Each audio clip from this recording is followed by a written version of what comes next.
Brian, is this a game changer for treating those in hospital who have COVID-19? Yes and no. As always, there's good news and there's bad news with so many stories, Hal. And so, for the good news, yes, this will treat many people, but not all. The immediate bad news is there's worldwide demand for this. And so, we're not going to have a huge supply. Will there be enough to help many people in the beginning? Yes.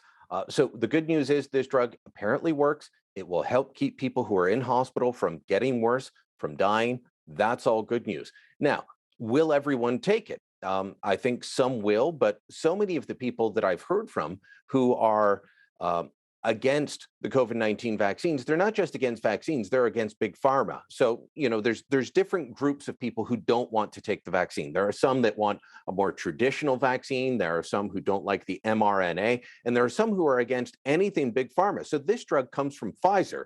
So if they've been railing against Pfizer for the past several months on why they won't take a vaccine, will they turn around and take an antiviral from the same drug company? There's a good chance that some of them won't. Many will, but some won't.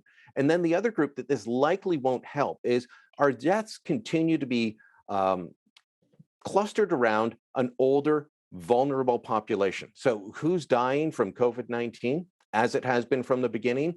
Elderly populations with multiple comorbidities.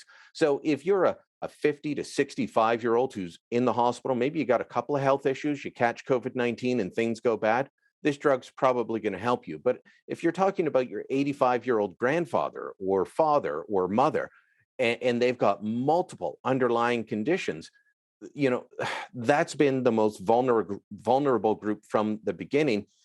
Even with this drug, they will remain the most vulnerable group.